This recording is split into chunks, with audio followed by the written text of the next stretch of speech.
Welcome students, myself Dinesh. तर आजच्या या व्हिडिओमध्ये आपण सायन्स अँड टेक्नॉलॉजी पार्ट 2 मधला 4th chapter that is environmental management हा सुरू करणार आहोत. ठीक आहे. परंतु त्याआधी एक रिक्वेस्ट की जर तुम्ही या चॅनलला फर्स्ट टाईम व्हिजिट करत असाल तर या चॅनलला नक्की सबस्क्राईब करा, सो दॅट या चॅनलवरती येणाऱ्या पुढील अपडेटची नोटिफिकेशन तुम्हाला मिळत राहणार. आणि व्हिडिओ आवडला तर त्याला नक्की लाईक करा आणि तुमच्या मित्रांसोबत देखील शेअर करा. ठीक आहे. तर चला मग सुरू करूया. तर बघा, आता हा जो चॅप्टर आहे हा बेसिकली एन्व्हायरमेंट म्हणजे पर्यावरण त्याच्याशी रिलेटेड आहे. त्यामुळे खूप सोपी असं चॅप्टर आहे, कारण ज्या गोष्टी आपल्या अवतीभोवती घडत आहे ते सुद्धा ॲक्च्युली एन्व्हायरमेंट आहे. ओके. सो यांचीच बेसिकली स्टडी आपल्याला इथे या चॅप्टरमध्ये करायची आहे. त्यामुळे खूप अशा ज्या सायंटिफिक किंवा टेक्निकल टर्म्स आहेत त्या इथे फारशा नाहीत. आणि ठीक आहे, आधी बघू की या चॅप्टरमध्ये आपण काय स्टडी करणार आहोत. तर या चॅप्टरमध्ये आपण बेसिकली इकोसिस्टीम, ओके, इकोसिस्टीम म्हणजे काय ते बेसिकली स्टडी करणार आहोत. त्यानंतर environment and ecosystem, okay, and then environment conservation, त्यानंतर एन्व्हायरमेंट मॅनेजमेंट आणि बायोडायव्हर्सिटी हॉटस्पॉट.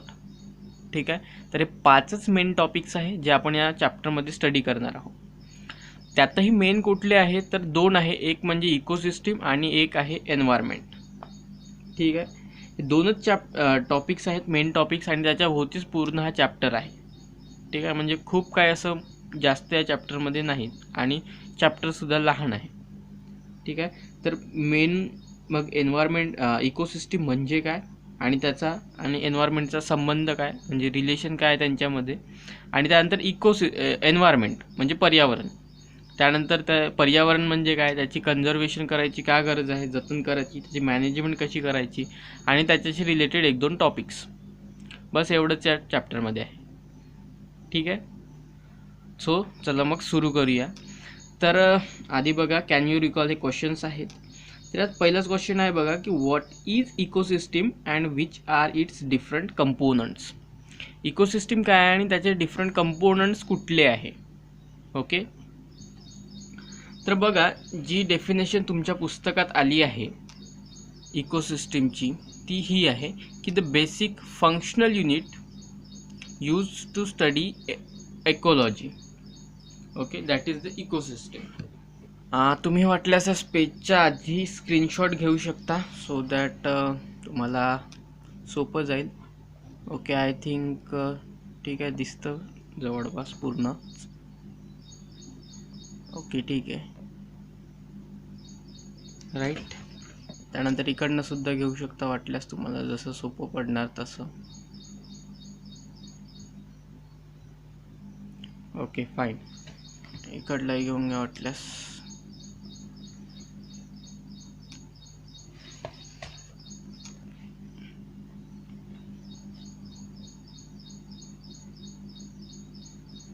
ओके. तर बघा, मी शेवटी देखील थांबणार आहे स्क्रीनशॉट काढण्यासाठी. तुम्हाला जेव्हा सुटेबल असेल तेव्हा तुम्ही घेऊ शकता. ठीक आहे. तर बघा, जे इकोसिस्टीमची तुमच्या पुस्तकात डेफिनेशन आली आहे ती आहे की the basic functional unit use to study ecology. आता इकॉलॉजी म्हणजे काय तर त्याला म्हणतात पर्यावरणशास्त्र बेसिकली. ओके. तर हे सुद्धा अगेन पर्यावरणशी रिलेटेड आहे. ठीक आहे. मग इकॉलॉजी म्हणजे पर्यावरणशास्त्र, ज्यात इकॉलॉजी म्हणजे एन्व्हायरमेंटची स्टडी केली जाते. Study of environment is known as the ecology, the branch of biology in which environmental study is done और study of environment is done, that is called as the ecology. ठीक आहे. म्हणजे पर्यावरणशास्त्र. तर पर्यावरणशास्त्राला स्टडी करण्यासाठी जी बेसिक फंक्शनल युनिट यूज केलं जातं ते आहे मग इकोसिस्टीम. ठीक आहे. तर ही तुमच्या पुस्तकात आलेली डेफिनेशन आहे, परंतु यात काही फारसं याबद्दल क्लिअर होत नाही. तर बघा, जी मोर सायंटिफिक किंवा स्पेसिफिक टर्म आहे किंवा डेफिनेशन आहे इकोसिस्टीमसाठी ती ही येणार की the community of interacting organisms with each other and environment. म्हणजे काय तर बघा, इथे बेसिकली पहिलं आहे की कम्युनिटी. आता कम्युनिटी म्हणजे काय तर एखादा समाज किंवा संघ. ओके. ज्यात तुम्हाला काही सिमिलर गोष्टी पाहायला मिळतात, तर तो आहे बेसिकली संघ. जसं तुमच्या शाळेत वगैरे असतो मुलांचा ग्रुप किंवा एक संघ, का बरं? त्यांचे विचार सारखे असतात, हुशार वेगळे असतात, जे मस्त्या करणारे त्यांचा वेगळाच ग्रुप असतो, ठीक आहे. तर ती बेसिकली असते त्यांची कम्युनिटी. Okay, community. आता ही कम्युनिटी इथे कशाने फॉर्म झाली आहे? तर interacting organisms with each other, एकमेकांसोबत ऑर्गॅनिझम्समधले इंटरॅक्शन होऊन, and each other and environment, आणि पर्यावरणासोबत त्यांचे इंटरॅक्शन होऊन. ओके, आता इंटरॅक्शन म्हणजे काय? तर परस्पर संबंध, ठीक आहे. आधी आता तुम्हाला इथे एक क्वेश्चन आहे बघा, की what are its different components. Okay, इकोसिस्टीमचे कंपोनंट्स काय आहे? तर बघा, इकोसिस्टीमचे 2 मेन कंपोनंट्स आहेत. एक म्हणजे लिव्हिंग, ज्यालाच म्हणतात बायोटिक फॅक्टर, आणि सेकंड आहे नॉन लिव्हिंग, ज्याला म्हणतात अबायोटिक फॅक्टर. लिव्हिंग म्हणजे जे सजीव आहेत ते, ठीक आहे, आणि नॉन लिव्हिंग निर्जीव.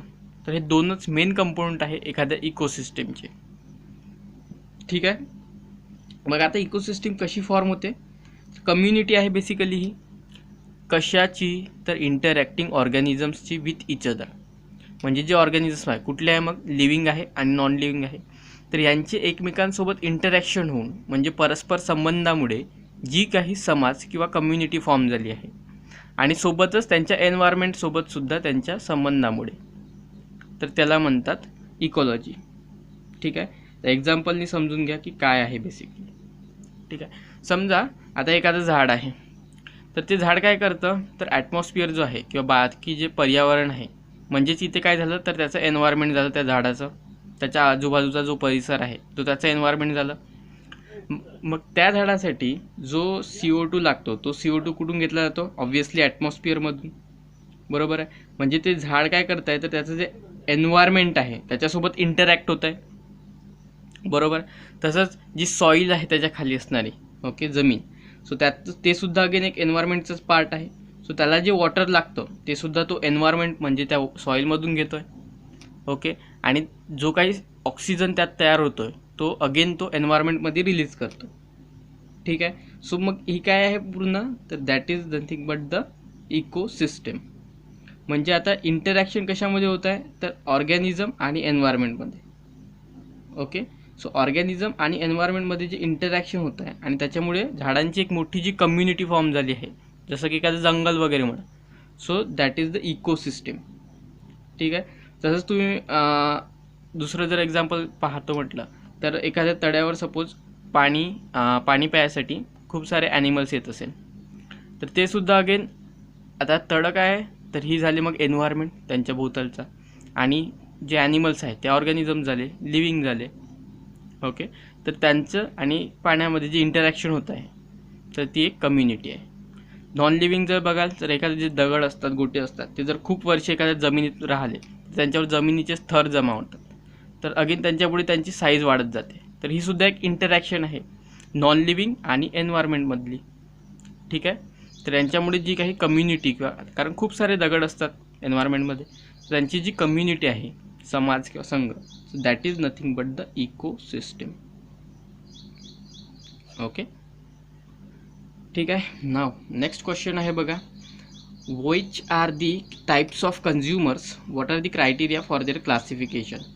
So different types of consumers काय आहे? तर कन्झ्युमर्स म्हणजे काय? तर कन्झ्युमर्स म्हणजे एखादी गोष्ट खाणारे किंवा कन्झ्युम करणारे. तर आता कन्झ्युमर्समध्ये आपण स्वतः ॲनिमल्ससुद्धा येतो. कसं काय? तर जसं की आता ज्या एन्व्हायरमेंटमध्ये गोष्टी आहेत, जसं की आपण फळे, भाजीपाला वगैरे सर्व गोष्टी खातो, याचाच अर्थ काय करतो? तर त्या कन्झ्युम करतो, ठीक आहे. म्हणजे एखाद्या गोष्टीवर आपण फीड करतो, म्हणजे त्या गोष्टीवर आपण जगतो, ओके. म्हणजेच ती गोष्ट आपण खातो, ठीक आहे. म्हणजेच काय? तर कन्झ्युम करतो, ठीक आहे. मग आता जसं आपल्याला ज्या गोष्टी पाहिजे, फळं, भाजीपाला वगैरे या सर्व गोष्टी, तसं ऑर्गॅनिझम त्यात वेगवेगळे आहेत, ठीक आहे. तर मग असे ऑर्गॅनिझम जे की एन्व्हायरमेंटमधल्या गोष्टी कन्झ्युम करतात, खातात, त्यावर फीड करतात, तर त्यांना म्हणतात बेसिकली कन्झ्युमर्स, ठीक आहे. मग हे कन्झ्युमर्स कशाच्या बेसिसवर क्लासिफाय केले गेले आहे? तर जो क्रायटेरिया आहे तो आहे फूड दॅट दे कन्झ्युम किंवा दे ईट, ठीक आहे. तर अन्नाच्या बेसिसवर, की जे काय अन्न खातात किंवा कन्झ्युम करतात, त्याच्या बेसिसवर त्यांना डिफरंट टाईप्समध्ये क्लासिफाय केलं आहे, ओके, आपला क्वेश्चन आहे की what are types of consumers आणि क्रायटेरिया त्यांचा क्लासिफिकेशनचा. तर क्रायटेरिया आहे की फूड दे ईट, त्यांच्या बेसिसवर ते क्लासिफाय केले गेले आहे. कुठले आहे मग? तर पहिलं आहे हर्बिवोर्स. हर्बिवोर्स म्हणजे काय? तर animals that eat plants. Okay, animals जे प्लांट्स खातात अशांना म्हणतात हर्बिवोर्स, जसे की गोट, काऊ. ठीक आहे. त्यानंतर कार्निवोर्स. कार्निवोर्स म्हणजे animals eating the other animals. असे ॲनिमल्स जे दुसऱ्या ॲनिमल्सना खातात. ओके, जसं की टायगर वगैरे. Okay, lion. तर हे कार्निवोर्स म्हणतात त्यांना. त्यानंतर ओमनिवर्स म्हणजे असे ॲनिमल्स जे की प्लांट्स अँड ॲनिमल्स दोन्ही खातात. तर तसेसुद्धा ॲनिमल्स आपल्याला पाहायला मिळतात. त्यानंतर डिकम्पोजर्स जे की eating remains of dead plants and animals, म्हणजे जे काही मृत झालेले प्राणी आहेत किंवा ॲनिमल्स आहेत, प्लांट्स आहेत, ॲनिमल्स आहेत, झाडं, प्राणी, तर त्यांचा डिकम्पोजिशन करतात.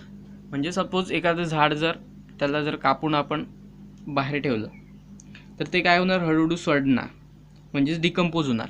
तर ते कशामुळे? तर त्यावर जे वेगवेगळे बॅक्टेरिया आहे किंवा जे मायक्रोब्स आहेत ते ग्रो होणार. ओके, आणि ह्याच्यामुळे काय होणार? तर ते जे प्लांट आहे ते जे की डीड झालं आहे म्हणजे मृत पावलेलं आहे. ओके, मरण. सो हे मग त्या जे बॅक्टेरिया किंवा मायक्रोब्स आहेत ते त्याला डिकम्पोज करणार. कसे करणार? तर त्यालाच बेसिकली खाणार ते, आणि त्याच्यापासून त्यांची जी ऑर्गॅनिझम्स आहेत ते वाढत जाणार, त्यांची ग्रोथ होणार. ठीक आहे.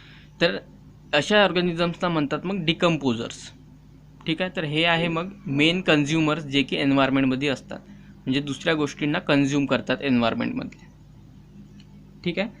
तर आता हे चारही तुम्ही लक्षात ठेवा, कारण यांचं पुढे सुद्धा तुम्हाला चॅप्टरमध्ये काम पडणार आहे. ओके, नेक्स्ट क्वेश्चन आहे बघा, what may be the relationship between lake and bird on tree.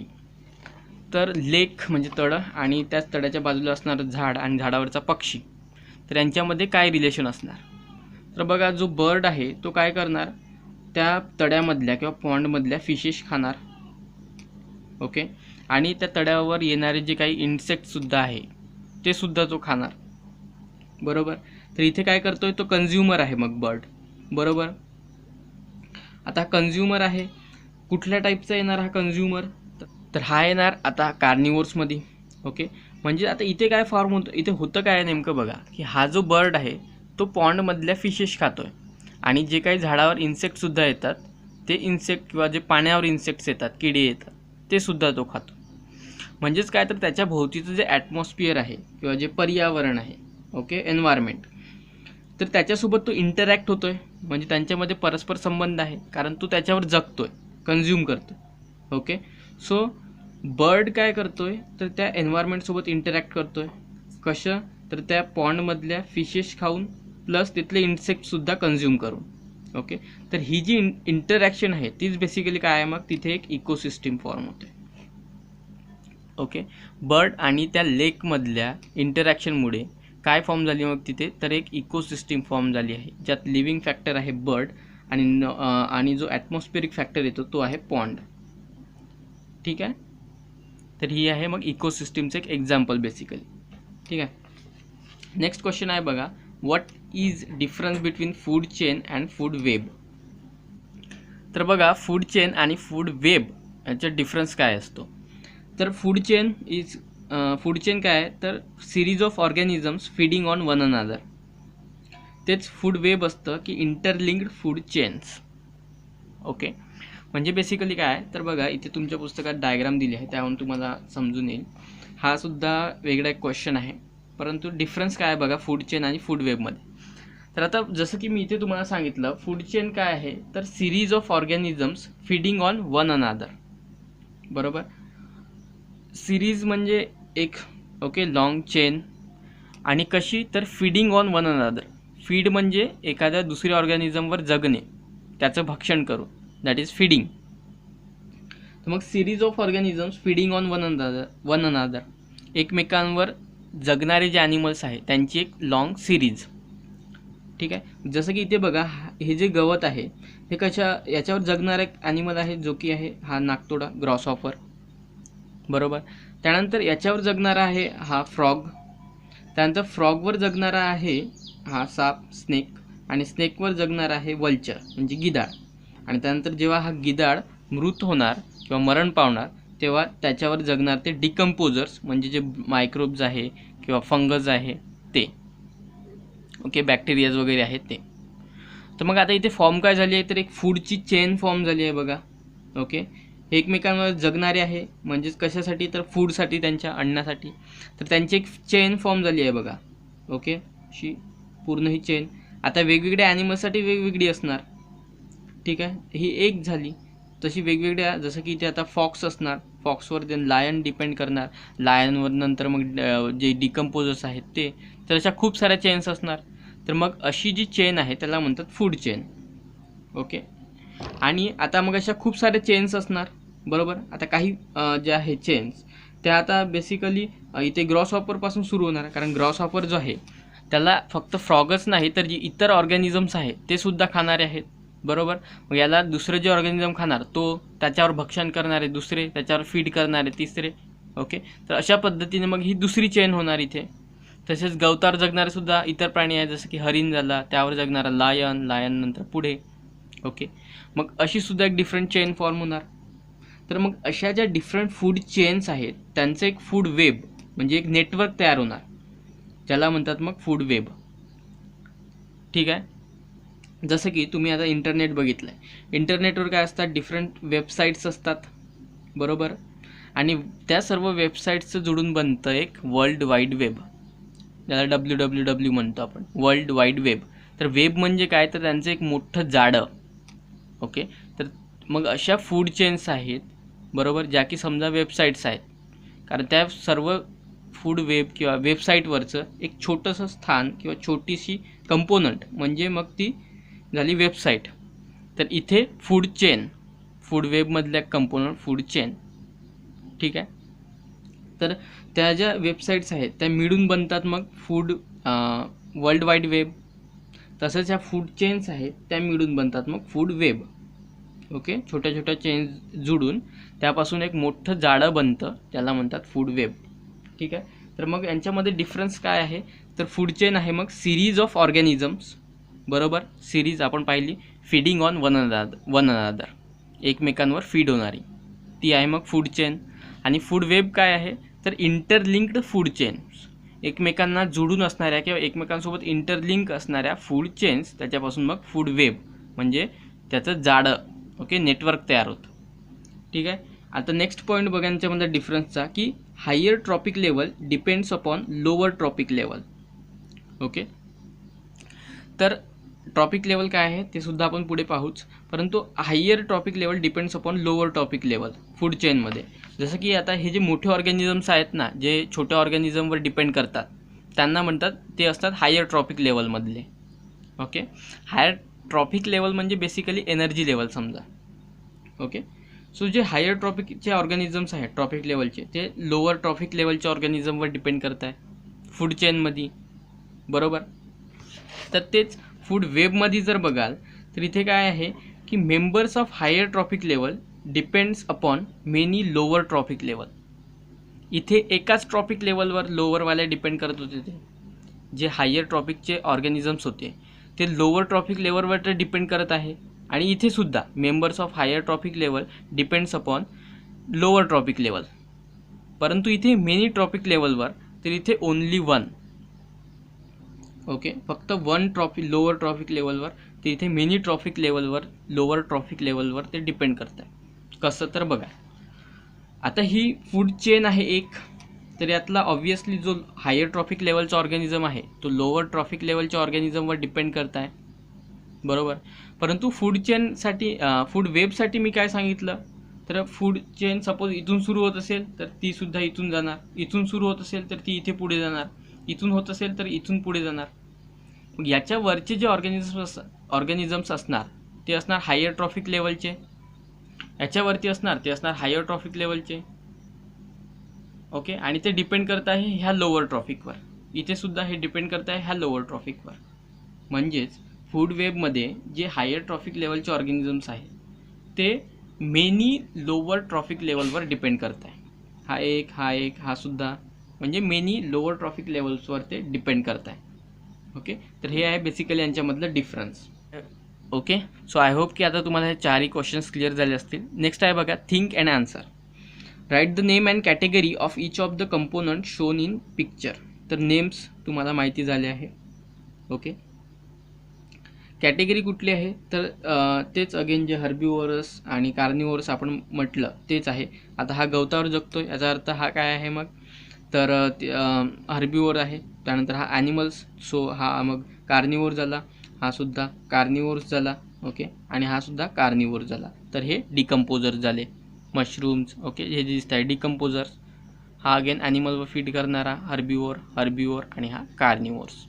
ठीक आहे. What is necessary to convert this picture into food web and why. तर जसं की आत्ताच आपण बघितलं क्वेश्चन्स काय आहे की ह्या पिक्चरला जर फूड वेबमध्ये कन्वर्ट करायचं असेल तर कशाची गरज आहे आणि का.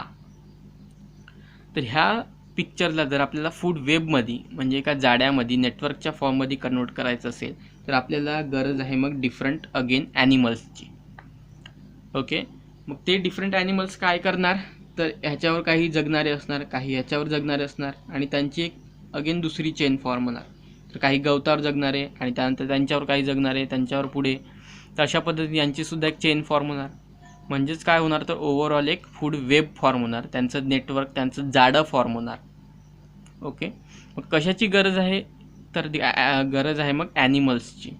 बरोबर, डिफरंट टाईप्स ऑफ ॲनिमल्सची.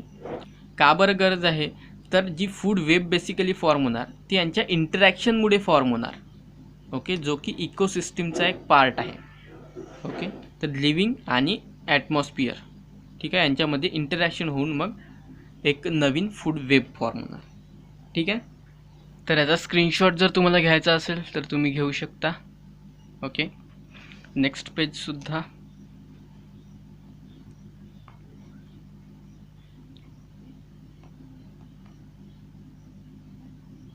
ठीक आहे. ओके. तर आता नेक्स्ट टॉपिक आपण पाहणार आहोत इकोसिस्टीम. ओके. याच्यासुद्धा आधीसुद्धा आपण इकोसिस्टीम पाहिला. ओके. तर आता त्याचा रिव्ह्यू करणार आहोत. रिव्ह्यू म्हणजे काय ते समजून घ्या की बघा, व्ह्यू म्हणजे काय तर एखादी गोष्ट पाहणे, बरोबर, किंवा एखाद्या गोष्टीचं निरीक्षण करणे, त्याला व्ह्यू म्हणतात. बरोबर. आता इथे शब्द आहे रिव्ह्यू. तर री म्हणजे पुन्हा किंवा परत. ओके. म्हणजे इकोसिस्टीमचा परत आता पुन्हा पाहणार आहोत. ओके. तर रिव्ह्यू करणे म्हणजे एखादी गोष्ट तपासणे किंवा एखादी गोष्ट पाहणे. तर तेच रिव्ह्यू म्हणजे पुन्हा करणे, म्हणजे एखादी गोष्ट पुन्हा पाहणे किंवा एखाद्या गोष्टीचा परत किंवा पुन्हा तपासणी करणे. ठीक आहे. तर इथे सुद्धा आता पुन्हा आपण इकोसिस्टीम आज टॉपिक पाहणार आहोत, जो की इथे आपण ऑलरेडी पाहिला आहे. ओके. तर आता बघा, इकोसिस्टीममध्ये आपण काय पाहिलं की इकोसिस्टीममध्ये दोन मेन फॅक्टर्स आहेत. एक म्हणजे बायोटिक फॅक्टर आणि दुसरा अबायोटिक फॅक्टर. ओके. आणि त्यांच्यामध्ये होणाऱ्या इंटरॅक्शन्स. बरोबर. प्लस तुम्ही यात एन्व्हायरमेंटसुद्धा जोडू शकता वाटल्यास. ओके. मग इकोसिस्टीममध्ये कुठले मेन कंपोनंट्स येतात तर ते तुम्हाला आता माहिती झालं आहे. एक असतो बायोटिक फॅक्टर, सेकंड असतो अबायोटिक फॅक्टर, सजीव, त्यानंतर निर्जीव घटक आणि त्यांच्यामध्ये होणाऱ्या इंटरॅक्शन्स म्हणजे परस्पर क्रिया, आणि सोबत असतो एन्व्हायरमेंटसोबतसुद्धा होणाऱ्या क्रिया. एन्व्हायरमेंट म्हणजे जे पर्यावरण आहे ते. ओके. तर इथपर्यंत आपण पाहिलं आहे या आधी इकोसिस्टीममध्ये. आता ह्याआधी आपण आणखी काय पाहिलं की आपल्याकडे जे मेन असतात जे असतात प्रोड्युसर्स. प्रोड्युसर म्हणजे कुठले ते नाही जे फिल्म बनवतात ते. ओके. तर प्रोड्युसर्स इथे एन्व्हायरमेंटमध्ये प्रोड्युसर्सचा अर्थ आहे जे एनर्जी किंवा अन्न निर्मित करतात इतर ऑर्गॅनिझमसाठी, ते म्हणजे प्रोड्युसर्स. ओके. जसं की ही फूड चेन आहे बघा, तर इथे प्रोड्युसर्स कोण आहे तर ग्रास. कारण ग्रासपासून जे फूड बनत आहे जे की सूर्याकडून येणाऱ्या एनर्जीमुळे बनत आहे ते पुढे या सर्व फूड चेनमध्ये जात आहे. इथून हा याला खाणार तर याच्याकडे एनर्जी जाणार, हा याला खाणार तर याच्याकडे एनर्जी येणार. ओके. फ्रॉगला स्नेक खाणार तर स्नेककडे एनर्जी येणार, स्नेकला वल्चर खाणार तर वल्चरकडे एनर्जी येणार. म्हणजे ही एनर्जी अशी ट्रान्सफॉर्म होत आहे. बरोबर. परंतु आली कुठून तर ह्या प्रोड्युसरकडून.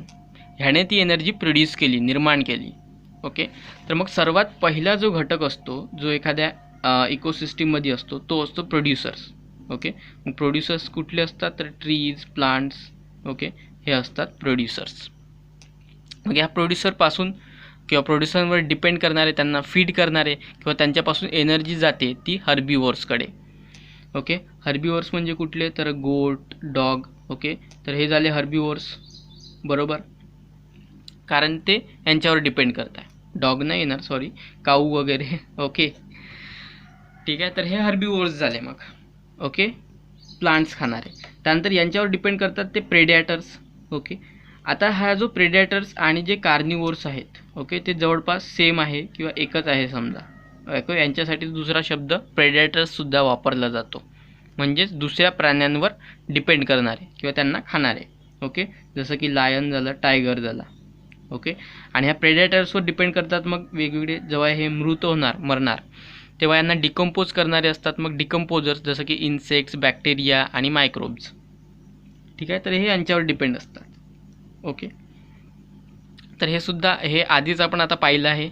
ठीक आहे, मग सपोज आता विचार करा की ह्या फूड चेनमध्ये, ही सुद्धा एक फूड चेन आहे, ह्या फूड चेनमध्ये हे हर्बिवोर्स नसते, बरोबर. हे हर्बिवोर्स नसते तर काय झालं असतं, हे जे प्रेडेटर्स आहेत त्यांना अन्न भेटलं नसतं, बरोबर, पहिली गोष्ट. त्यामुळे हे प्रेडेटर्ससुद्धा नष्ट झाले असते.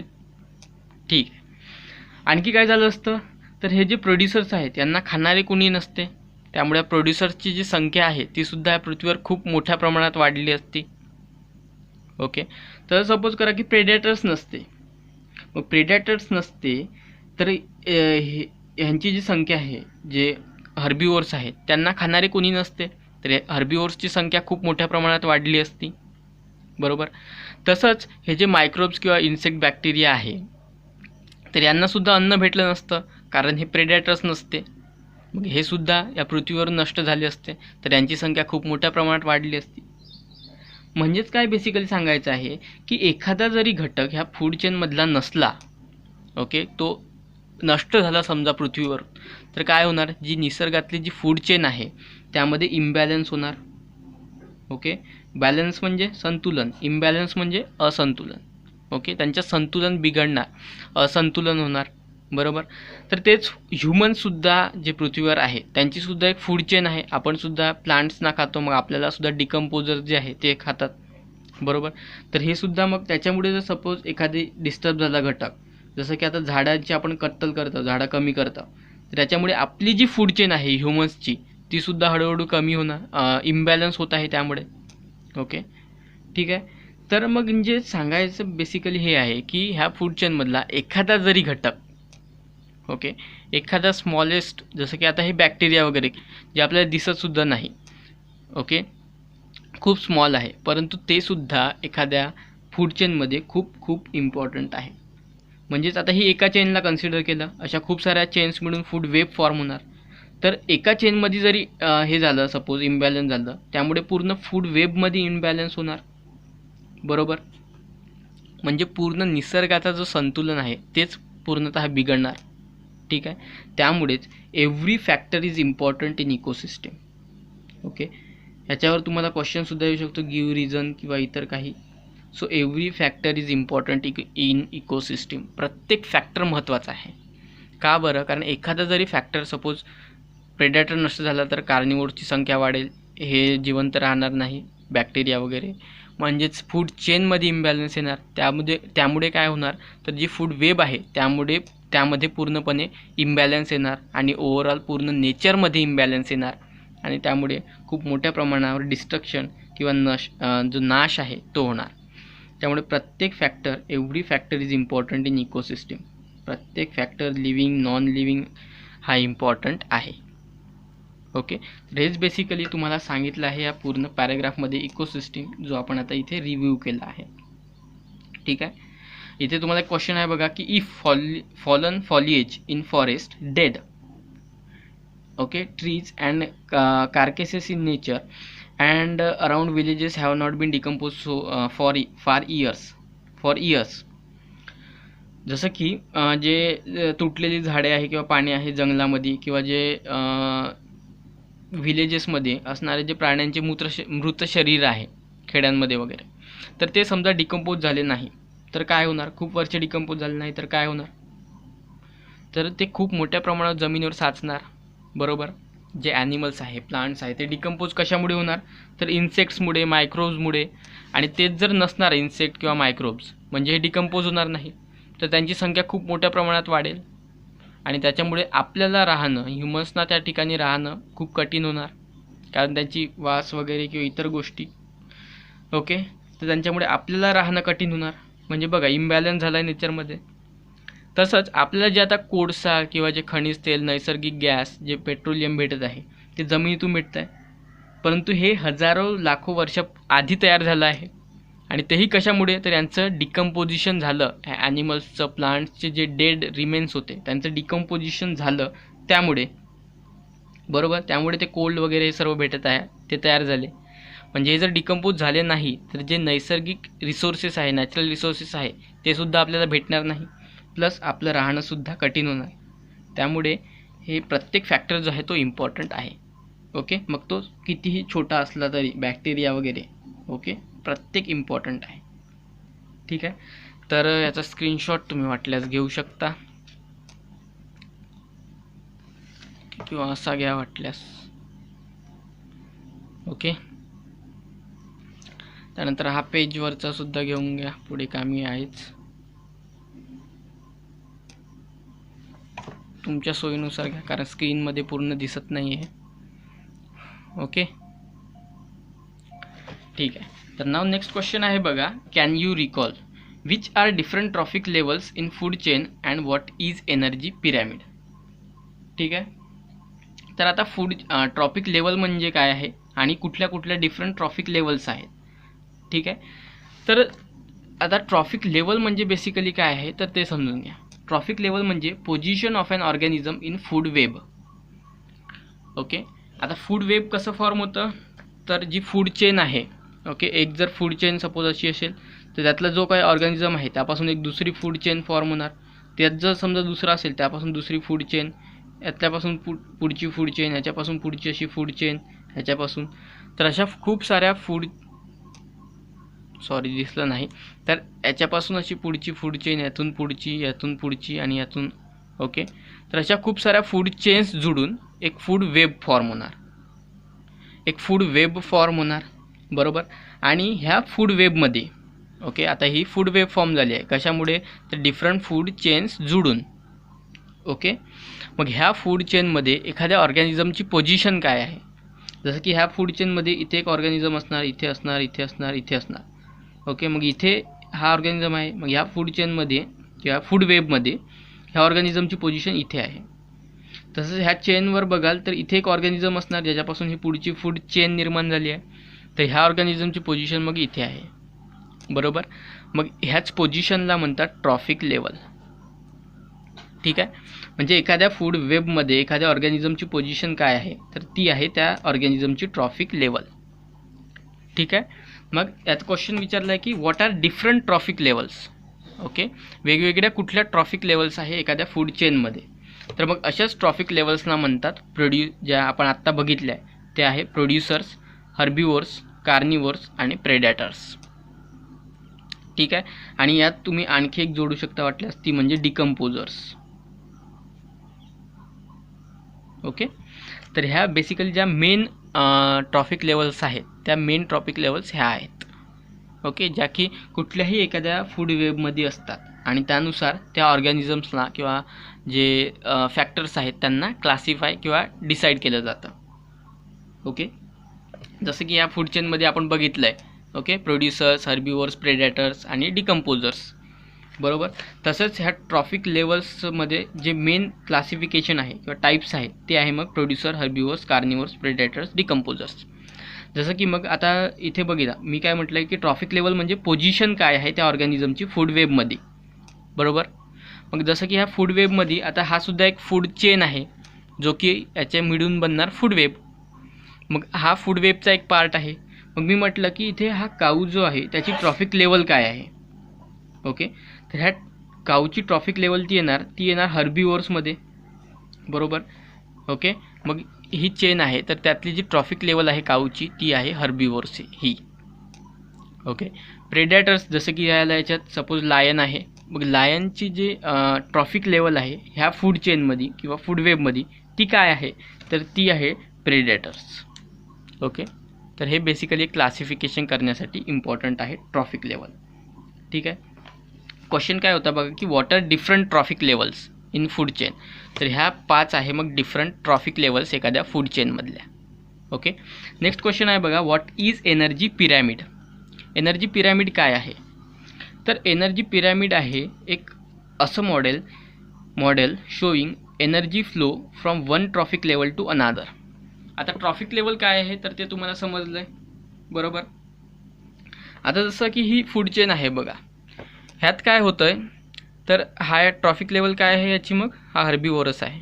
याची ट्रॉफिक लेवल काय आहे तर हा प्रेडेटर आहे बरोबर. ओके, मग आता हा जो प्लांट आहे हे सर्वात आधी एनर्जी बनवत आहे सूर्याकडून एनर्जी घेऊन बरोबर. मग ह्यांनी जे काही एनर्जी बनवली आहे, जसं की आता ह्युमन्स आपण सुद्धा प्लांट खातो, तर त्यांच्यामध्ये जे फळांमध्ये जी एनर्जी स्टोअर केली आहे ती आपण कंझ्युम करतोय, म्हणजे त्यांच्याकडून एनर्जी खातोय. तसंच हे ऑर्गॅनिझम जो की ग्रास हॉपर आहे, ज्याला नाकतोडा म्हणतात मराठी, हा सुद्धा याच्याकडून एनर्जी घेणार म्हणजे याला खाणार, मग ही एनर्जी याच्याकडे येणार. मग हा जो फ्रॉग आहे तो याला खाणार म्हणजे याची एनर्जी याच्याकडे येणार. स्नेक याला खाणार म्हणजे स्नेककडे एनर्जी येणार. वल्चर स्नेकला खाणार म्हणजे वल्चरकडे एनर्जी येणार. आणि याला नंतर हे डिकम्पोजर्स खाणार म्हणजे यांच्याकडे एनर्जी येणार. म्हणजेच काय बेसिकली तर ही जी एनर्जी आहे ती अशी फ्लो होत आहे एखाद्या चेनमध्ये. तसंच आता इथे समजा ह्या फ्रॉगला खाणारे काही दुसरे ॲनिमल्स असतील तर इथून एक नवीन फूड चेन फॉर्म होणार. मग इथली काही एनर्जी ह्या फूड चेनमध्ये जाणार बरोबर. म्हणजेच इथे एनर्जी जी आहे ती लोअर ट्रॉफिक लेवलपासून तर हायर ट्रॉफिक लेवलपर्यंत फ्लो होत आहे. ट्रॉफिक लेवल म्हणजे position of an organism in food web. तर याची सर्वात खालची पोझिशन आहे म्हणजे हा झाला लोअर ट्रॉफिक लेवलचा. ह्याची सगळ्यात वरची पोझिशन आहे तर हा झाला हायर ट्रॉफिक लेवलचा. म्हणजेच ही जी एनर्जी आहे ती लोअर ट्रॉफिक लेवलपासून हायर ट्रॉफिक लेवलपर्यंत फ्लो होत आहे बरोबर. तेच म्हणजे आहे मग एनर्जी पिरॅमिडच्या सहाय्याने दाखवलं जातं. ओके, म्हणजेच काय तर एखादं हे काय आहे एनर्जी पिरॅमिड एक मॉडेल आहे जे की मी खालीसुद्धा काढलं आहे. तर यात काय शो केलं जात आहे की energy flow from one trophic level to another. म्हणजे एका ट्रॉफिक लेवलपासून दुसऱ्या ट्रॉफिक लेवलपर्यंत एनर्जी कशा पद्धतीने फ्लो होत आहे, कशी जात आहे, तर हे जे शो केलं जातं ते एका मॉडेलद्वारे केलं जातं ज्याला म्हणतात एनर्जी पिरॅमिड. ओके, आणि ते असतं एखाद्या पिरॅमिडच्या आकाराचं. ओके, ही माणसांनी तयार केलेली डायग्राम आहे. कशासाठी तर एनर्जी फ्लो स्टडी करण्यासाठी. ओके, आपणच ह्युमन्सनी केली आहे. तर मग आता तुम्हाला लक्षात आलं आहे की लोअर ट्रॉफिक लेवलपासून ही एनर्जी हायर ट्रॉफिक लेवलपर्यंत जाते. ओके, आणि हेच बेसिकली शो केलं गेलं आहे ह्या एनर्जी पिरॅमिडमध्ये.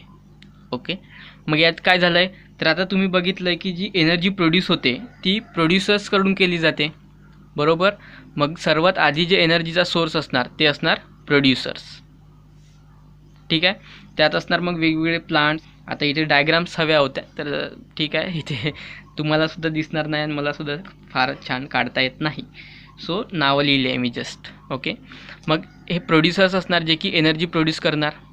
आता इथे बघा हा एरिया जो आहे तो खूप जास्त आहे बरोबर ह्या पिरॅमिडमधला. ह्याचाच अर्थ की इथे जी एनर्जी आहे ती सर्वात जास्त आहे. जास्त एरिया याचा अर्थ जास्त एनर्जी. ओके, कारण जे प्रोड्युसर्स आहेत तेच मेन एनर्जी प्रोड्यूस करतात एनर्जी. ओके, मग हे प्रोड्युसर्स जे झाडं किंवा जे ट्रीज किंवा प्लांट्स आहेत ते प्रोड्युसर्स आहेत, ते एनर्जी प्रोड्यूस करतात, सर्वात जास्त त्यांच्याकडे असते. यातली काही एनर्जी काही गोट किंवा जे काऊ ज्यांना आपण हर्बीवोर्स म्हणतो ते घेतात बरोबर. यातून समजा दुसरी फूड चेन निघाली तर यांची एनर्जी काही तिकडे जाणार आणि काही एनर्जी जी आहे ती यांना भक्षण करणारे फॉक्स वगैरे आहे जे की कॉर्निवर्स आहेत ते खाणार बरोबर. आणि यांच्यावर डिपेंड असणारे जे प्रेडेटर्स आहे ते यांना खाणार मग फॉक्सना. म्हणजे ही एनर्जी बघा कुठून कुठे जात आहे तर जे प्रोड्युसर्स म्हणजे जे सर्वात लोअर ट्रॉफिक लेवल आहे किंवा एक ट्रॉफिक लेवल आहे त्याच्याकडून दुसऱ्या ट्रॉफिक लेवलकडे जात आहे. ओके, आणि ह्या ट्रॉफिक लेवलवर डिपेंड करणारे आहे फॉक्स जे की कॉर्निवर्स आहे जे की या हर्बीवोरसना खाणार. मग यांची जी एनर्जी आहे ती वरती जाणार. ओके, आणि या फॉक्सवर डिपेंड करणारे आहे लायन. मग यांची एनर्जी हे लायनकडे जाणार. ओके, तर model showing energy flow from one trophic level to another. ह्या ट्रॉफिक लेवल्स आहेत, हे आपण आधी बघितलं आहे. ओके, ह्या डिफरंट ट्रॉफिक लेवल्स आहे. मग ह्या ट्रॉफिक लेवलपासून पुढे, ह्या ट्रॉफिक लेवलपासून पुढे, ह्या ट्रॅफिक लेवलपासून पुढे. तर हे जे शो केलं जातं ते एका डायग्राम किंवा एका मॉडेलद्वारे शो केलं जातं, ज्याला म्हणतात एनर्जी पिरॅमिड. ठीक आहे. तर इथे तुम्ही वाटल्यास स्क्रीनशॉट घेऊ शकता. ओके, नेक्स्ट सुद्धा.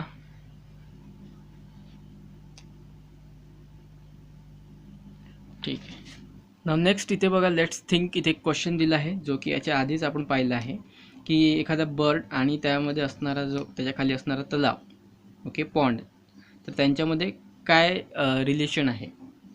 तर तेच की त्यांच्यामुळे एक इकोसिस्टीम फॉर्म होणार. त्यांच्या इंटरॅक्शनमुळे जो बर्ड आहे तो तिथल्या फिशेस जे आहे पॉन्डमधल्या त्या खाणार.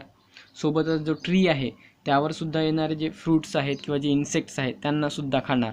ओके, म्हणजे त्यांची बेसिकली एक इकोसिस्टीम तिथे तयार होणार. ओके, जे की आपण आधी पाहिलं आहे. आता इथे कंप्लीट द चार्ट म्हटलं आहे. हा चार्ट मी ऑलरेडी लिहून घेतला आहे, सो तुम्हाला बेटर एक्सप्लेन करू शकेल. तुम्ही स्क्रीनशॉट घेऊ शकता वाटल्यास, किंवा तुमच्या बुकमध्ये टेक्स्टबुकमध्ये लिहू शकता. तर इकोसिस्टीमचे 2 कंपोनंट्स आहे, आपण पाहिलं आहे, अबायोटिक आणि बायोटिक. बरोबर. आता अबायोटिकमध्ये आणखी कुठले कंपोनंट्स येतात, तर फिजिकल फॅक्टर आणि बायोलॉजिकल फॅक्टर. फिजिकल फॅक्टर ज्यात air, water, vapour, mineral, soil, sunlight येतात. ओके, म्हणजे फिजिकल म्हणजे भौतिक, जे ऑलरेडी नेचरमध्ये आहे तेच. ओके, भौतिक. आणि बायोलॉजिकल म्हणजे जैविक. ठीक आहे, ज्यात मग येतात लिव्हिंग ऑर्गॅनिझम्स. ओके, आणि लिव्हिंग ऑर्गॅनिझम्समध्ये अगेन 2 येतात, एक इनऑर्गॅनिक सबस्टन्सेसपासून बनलेले आणि एक ऑर्गॅनिक सबस्टन्सेसपासून. तर इनऑर्गॅनिकमध्ये येतात मग हायड्रोजन, ऑक्सिजन, नायट्रोजन. ओके, आणि ऑर्गॅनिकमध्ये प्रोटीन्स, कार्बोहायड्रेट, फॅट्स. ओके, जे की बनले असतात कार्बन आणि hydrogen. Okay, carbon and hydrogen. So या 2 मेटल्सपासून बनले असतात ऑर्गॅनिक सबस्टन्सेस. तर तेच इनऑर्गॅनिकमध्ये हे सर्व एलिमेंट्स असतात. तर ऑर्गॅनिकमध्ये फक्त 2 असतात, कार्बन आणि हायड्रोजन. ओके, त्यापासून बनलेले हे सर्व सबस्टन्सेस आहेत, जे की ऑर्गॅनिक आहे आणि अगेन लिव्हिंग आहेत ते. ठीक आहे, बायोलॉजिकल फॅक्टरमध्ये येतात आणि ते कुठले आहेत, तर अबायोटिक कंपोनंट्स आहेत. तर बघा, अबायोटिक म्हणजे ज्यात जीव आहे, ज्यात जीव नाही असे. ओके, म्हणजे अजैविक म्हणतात त्यांना. ओके, तर तेच बायोटिक म्हणजे जैविक, ज्यांच्यात जीव आहे असे. जसं की इथे सुद्धा लिव्हिंग ऑर्गॅनिझममध्ये असणारे कंपाऊंड्स येतात, परंतु प्रोटीन्स, कार्बोहायड्रेट, फॅट्स यांच्यात जीव नाही. ओके, जे एलिमेंट्स आहेत त्यांच्यातसुद्धा जीव नाही, तर ते अबायोटिक झाले. ठीक आहे, जरी इथे लिव्हिंग ऑर्गॅनिझम्समध्ये असणारे कंपोनंट येत असले तरी ते जैव नसल्यामुळे अबायोटिक. तर बायोटिक ज्यांच्यात जीव आहे असे. मग बायोटिकमध्ये येतात ऑटोट्रॉफिक आणि हेटेरोट्रॉफिक. ऑटोट्रॉफिक म्हणजे जे स्वतःचे अन्न स्वतः तयार करतात, जसं की प्रोड्युसर्स. Okay, plants. आणि प्लांट्सच्या खाली असतात मग हर्बिव्हरस, जे प्लांटवर डिपेंड असतात. तसेच हेटेरोट्रॉप्समध्ये असतात ॲनिमल्स आणि डिकम्पोजर्स, जे की दुसऱ्यांवर डिपेंड असतात, स्वतःचं अन्न स्वतः तयार करत नाही, तर ते हेटेरोट्रॉफिक. मग या प्लांट्सवर डिपेंड करणारे असतात कन्झ्युमर्स. बरोबर आहे, त्यांचं भक्षण करणारे, कन्झ्युम करणारे. आणि डिकम्पोजर्सला कन्झ्युम करणारे असतात स्कॅव्हेंजर्स, त्यांना म्हणतात स्कॅव्हेंजर्स. ठीक आहे, मग हे कन्झ्युमरसुद्धा अगेन 3 टाईपचे असतात, प्रायमरी कन्झ्युमर, सेकंडरी कन्झ्युमर आणि टर्चरी कन्झ्युमर. ठीक आहे, तर आज बेसिकली एक चार्ट आहे. ओके, आता इथे बघा, तुम्हाला एक छोटासा हा पार्ट दिला आहे, हा संपला की हा टॉपिकसुद्धा इथे संपणार. तर इथे बेसिकली काय म्हटलं आहे की जे साऊथ इंडिया म्हणजे जो दक्षिण भाग आहे इंडियामधला, तामिळनाडू, केरला, ओके, चेन्नई, हा सर्व भाग, तर या भागामध्ये भात शेती मोठ्या प्रमाणात केली जाते, त्याला म्हणतात पॅडी. ओके, पॅडी मीन्स भात शेती, तर ती खूप मोठ्या प्रमाणात केली जाते. तर आता ही जी भात शेती आहे ती अटॅक केली जाते ग्रॉस हॉपर्सनी. ओके, जे की त्या भात शेतीवर जगतात, त्यांना कन्झ्युम करतात. ठीक आहे, तर इथे आता फूड चेन तयार होणार. बघा, पहिलं तर येणार आपल्याकडे आहे पॅडी, त्यानंतर त्याच्यावर डिपेंड करणारे आहे ग्रास हॉपर्स. बरोबर. आता हे जे ग्रॉस हॉपर्स आहेत ह्यांना खाण्यासाठी तिथे मोठ्या प्रमाणावर फ्रॉगसुद्धा असतात. ओके, आणि ह्या फ्रॉग्सना खाणारे अगेन तिथे मोठ्या प्रमाणावर स्नेक्ससुद्धा असतात त्या शेतीमध्ये. ओके, जेवढ्या अमाऊंटमध्ये ग्रास हॉपर्स आहेत तेवढेच फ्रॉग्ससुद्धा तिथे आहे आणि तेवढेच जवळपास स्नेक्ससुद्धा तिथे आहे. ठीक आहे, मग ही आता यांची एक फूड चेन फॉर्म झाली आहे. बघा, ओके, ही एक फूड चेन फॉर्म झाली आहे. मग इथे विचारलं काय आहे बघा आपल्याला, की हे सर्व ॲनिमल्स एकमेकांवर फीड करतात, सर्व एकमेकांवर जगणारे आहे, बरोबर. मग समजा ह्या पॉप्युलेशनमधला फ्रॉगचं जे पॉप्युलेशन आहे ते कमी झालं अचानकपणे. ओके, अचानक काही कारणामुळे तिथले जे फ्रॉग्स आहेत, ओके, म्हणजे जे बेडूक आहे ते कमी झाले. तर मग काय होणार? पहिला विचारलं आहे की what will be the effect on paddy crop. Paddy क्रॉपवर त्याचा काय परिणाम होणार? मग समजा फ्रॉगचं पॉप्युलेशन कमी झालं, खूप कमी झालं, तर काय होणार? पॅडी क्रॉपवर काय परिणाम होणार? तर फ्रॉगचं पॉप्युलेशन कमी झाल्यामुळे ह्या ग्रास हॉपर्सना खाणारे फ्रॉग कमी झाले, म्हणजे त्याच्यामुळे जे ग्रास हॉपर्स आहे त्यांची संख्या खूप मोठ्या प्रमाणावर वाढणार, कारण यांना खाणारे जे फ्रॉग्स आहे ते कमी झाले आहे. मग यांची संख्या खूप मोठ्या प्रमाणावर वाढल्यामुळे काय होणार? पॅडी क्रॉप जे आहे ते मोठ्या प्रमाणावर नष्ट करणार आहे, बरोबर. त्यामुळे पॅडी क्रॉपचं जे पॉप्युलेशन आहे ते खूप मोठ्या प्रमाणावर डिक्रीज होणार. का बरं? तर त्यांना खाणारे जे ग्रास हॉपर्स आहेत ते वाढले आहे. का बरं? तर त्यांना खाणारे जे फ्रॉग्स आहेत ते कमी झाले, त्यामुळे हे वाढले आणि यांच्यामुळे ते पीक पूर्णपणे नष्ट झालं आणि त्यामुळे पॅडी क्रॉप ते डिक्लाइन झालं किंवा कमी झालं. सो आन्सर काय येणार मग? की जे पॅडी क्रॉप आहे ते डिक्रीज होणार. ओके, याचा तुम्ही स्क्रीनशॉट वगैरे घेऊ शकता वाटल्यास. हे आन्सर्स आहेत त्या तिन्ही क्वेश्चन्सचे. ओके, तर पहिल्याचा आन्सर येणार की पॅडी क्रॉप जे आहे ते डिक्रीज होणार, कमी होणार. ठीक आहे. नेक्स्ट इथे क्वेश्चन आहे बघा की number of which consumer will decline and which will increase. कुठल्या कन्झ्युमरचा नंबर कमी होणार आणि कुठल्याचा जास्त होणार. ठीक आहे. तर आता बघा इथे काय झालं आहे, फ्रॉगचं पॉप्युलेशन कमी झालं आहे, बरोबर. मग फ्रॉगचं पॉप्युलेशन कमी झालं आहे तर ऑब्व्हियसली त्यांना खाणारे जे स्नेक्स आहेत त्यांचंसुद्धा पॉप्युलेशन कमी होणार, कारण त्यांचं जे अन्न आहे ते कमी झालं आहे. ठीक आहे. त्यामुळे काही स्नेक्सना अन्न भेटणार, काहींना भेटणार नाही, त्यामुळे त्यांचं पॉप्युलेशन कमी होणार. ओके, परंतु तेच ग्रास हॉपर जे आहे त्यांना खाणारे जे आहे ते नष्ट झाले, त्यामुळे ग्रास हॉपरचं पॉप्युलेशन खूप मोठ्या प्रमाणात वाढणार, बरोबर. सो आन्सर काय मग? स्नेक्सचं पॉप्युलेशन डिक्रीज होणार आणि ग्रास हॉपरचं पॉप्युलेशन इन्क्रीज होणार. ठीक आहे. नेक्स्ट क्वेश्चन आहे बघा, what will be the overall effect on that ecosystem. Overall पूर्ण इफेक्ट काय होणार त्या इकोसिस्टीमवर? तर जे पॅडी क्रॉप आहे किंवा ते जे पॅडी क्रॉपचं जे उत्पन्न पाहिजे होतं ते पूर्णपणे आता इथे आपलं नष्ट झालं आहे, कारण ग्रास हॉपरची संख्या वाढली आहे. ओके, म्हणजेच ही जी पूर्ण इकोसिस्टीम आहे ह्यात इम्बॅलन्स झाला आहे, बरोबर. ह्यात इम्बॅलन्स झाला आहे कारण पॅडी क्रॉप एक तर नष्ट झाला आहे, तसंच जे स्नेक्सची पॉप्युलेशन आहे तीसुद्धा डिक्रीज झाली आहे, तर ग्रास हॉपर्स वाढले आहे. परंतु एखाद्या जी आता सृष्टी आहे त्यात नुसते ग्रास हॉपर्स तर आपल्याला पाहिजे नाही, बरोबर. त्यामुळे इथली जी पूर्ण ही जी इकोसिस्टीम आहे, ओके, यांच्यामध्ये इंटरॅक्शन्समुळे ती इकोसिस्टीम फॉर्म झाली आहे. ही पूर्ण इकोसिस्टीम आता इथे डिक्रीज झाली आहे, डिस्ट्रॉय झाली आहे. का बरं? तर पॅडी क्रॉप आणि स्नेक्ससुद्धा पूर्णतः डिक्रीज झाले आहे, तिथले फ्रॉगसुद्धा पूर्णपणे डिक्रीज झाले आहे. ओके, मग फक्त ग्रास हॉपर आहे, तर ही काही इकोसिस्टीम नाही. ठीक आहे. त्यामुळे इथली पूर्ण इकोसिस्टीम जी आहे ती डिस्ट्रॉय झाली आहे, ती नष्ट झाली आहे. तसंच ह्युमन्सच्या केसमध्ये सुद्धा, कारण आपलीसुद्धा एक फूड वेब आहे, फूड चेन आहे. मग तिथला जर कुठला एखादा ॲनिमल डिक्रीज झाला किंवा डिस्ट्रॉय झाला किंवा एखाद्या फूड चेनमधला झाला, नष्ट झाला या पृथ्वीवरून, त्याच्यामुळे पूर्ण फूड वेब जे आहे ती अफेक्ट होणार आणि त्याच्यामुळे ह्युमन्ससुद्धा यावरून मोठ्या प्रमाणावर अफेक्टेड होतात. ठीक आहे. म्हणजेच बेसिकली सांगायचं काय तर एखादा ॲनिमलसुद्धा या फूड चेनमधून डिक्रीज झाला किंवा त्याचं पॉप्युलेशन खूप मोठ्या प्रमाणावर वाढलं, ओके, तर त्याच्यामुळे पूर्ण फूड चेन इम्बॅलन्स होते, पूर्ण नेचरमध्ये त्याचा इम्बॅलन्स होतो. ओके, आणि त्याचा ह्युमन्सलासुद्धा खूप मोठ्या प्रमाणावर फटका बसतो. ओके, त्यामुळे each and every factor is important in food chain. ठीक आहे. तर आता फूड चेन, तर आता इकोसिस्टीम म्हणजे काय, फूड चेन म्हणजे काय, ट्रॉफिक लेवल, एनर्जी पिरॅमिड, तर ह्या सर्व गोष्टी आपण इथे आता कवर केल्या आहे आणि आय होप की तुम्हाला त्या समजल्या असतील. ओके, तर इथेच आता आपण थांबत आहोत. तर आय होप की व्हिडिओज तुम्हाला आवडला असतीलच. जर तुम्ही या चॅनलला फर्स्ट टाईम व्हिजिट करत असाल तर या चॅनलला नक्की सबस्क्राईब करा. ओके, हां, आणि तुमच्या काही कमेंट्स असतील, काही क्वेश्चन्स असतील तर नक्की ते क्वेश्चन बॉक्समध्ये खाली कमेंट बॉक्समध्ये विचारू शकता. ठीक आहे. व्हिडिओ आवडल्यास त्याला नक्की लाईक करा आणि तुमच्या मित्रांसोबत देखील शेअर करा. ठीक आहे. So thanks for watching. See you in next video.